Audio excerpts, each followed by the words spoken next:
Can I just read to you something? Because, you know, I love the United States. We lived 2 years. I pastored in California, and I love it. I love it. But, you know, I'm a dinky-die Aussie. There's no country like Australia. I'm sorry.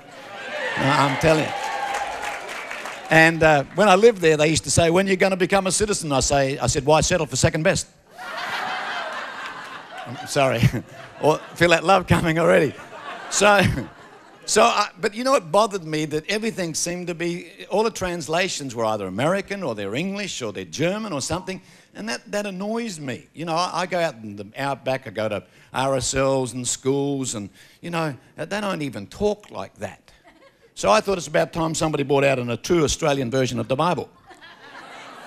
So here's my first attempt, David and Goliath. Is this okay? With all respects to the King James Bible. It says, now the Anzacs stood on the mountain of one side of the valley, the Philistine bushwhackers stood on the other. The enemy had a great big lump of a bloke called Goliath. He was so tall that his mates called him Lofty. Fair dinkum, he was so tall if he fell over, he'd be halfway home. He had a skid lid of solid brass on his noggin, armour all over him, spear as big as a stringy bark tree. And Goliath stood and hollered out, come out and fight, you mob of dingoes. Pick out a bloke. Pick out a bloke. Let's see what he's made of. If he can bump me off, we'll be your rouseabouts and vice versa. This really scared the living daylights out the Anzacs. It put the wind up and good and proper. If only we had Ned Kelly here with us, they said. Even the Prime Minister was packing it. Now, Dave was the youngest son of Jesse from a one-horse town out behind the Black Stump. Jesse had 8 kids, was already over the hill, just about ready to kick the bucket. 3 oldest boys were light horsemen in the army, but Dave worked out for his old man as a sheep musterer. And one day, Dad says to Dave, it'll come to you if you're old enough. Come here, kid, take this tucker down to your brothers in the army, give a bit to the CO as well, so we'll give your brothers a fair go. Stop mucking around, I'll give you a smack in the ear. So Dave got up before the crows, picked up his swag, headed off to see his brothers. It took so long he had to stop for a smoko on the way. Boil a billy, have a cuppa. Meanwhile, the Anzacs were really packing it. They were desperate. The Prime Minister even offered to get his daughter hitched to the first bloke who would take on this big yobbo, and she was quite a Sheila. As you might know, I'm not politically correct, I'm sorry. When Dave found one of his brothers, he said, "G'day, Bluey, how you going, mate?"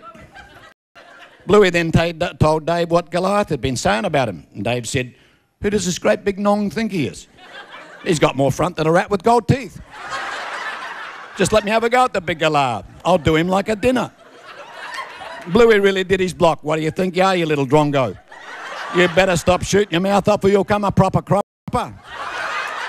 Struth, said Dave, don't jump down me throat. You couldn't fight your way out of a wet paper bag, you little bludger, said Bluey. So Dave went off to find his second brother, Bazza. And when Bazza heard what Dave was saying, he laughed his head off and said, "Stone the crows, Dave. What do you think, this is Bushwick or something?" So finally, Dave's third brother, Chooker, just looked at him like he'd gone fair round the bend. He said, "Just get back to the bush where you belong."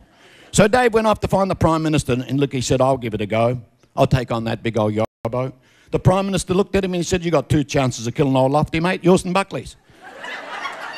"I don't know," said Dave. "The Lord helped me kill a dingo and a croc with my bare hands."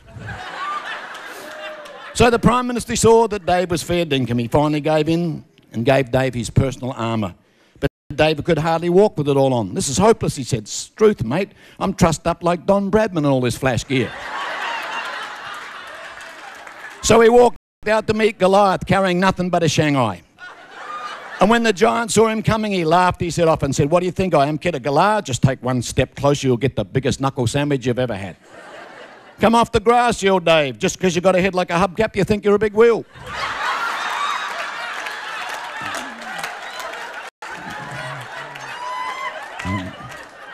This really made Goliath angry. And he took off running towards him like a mad scrubber bull. Dave popped the gibber in his Shanghai, whirled it round his head. It went, "Let it go." Hit old Lofty fair and a scone. All the Anzacs yelled, "How's that?" In one voice. So Dave rocked old Goliath to sleep. Something ended his noggin for the first time. He went out like a light and carked it on the spot. Dave ran over, grabbed his sword, lopped his head off. Good on you, yelled the diggers as they come running down the side of the hill, singing, "Come on, Aussie, come on." Later on, the Prime Minister asked his offsider who this Dave bloke was, where he came from. His reply was that Dave came from the other side of the black stump, where the crows fly backwards to keep the dust out their eyes. And the Prime Minister just shook his head and said, "What a little ripper."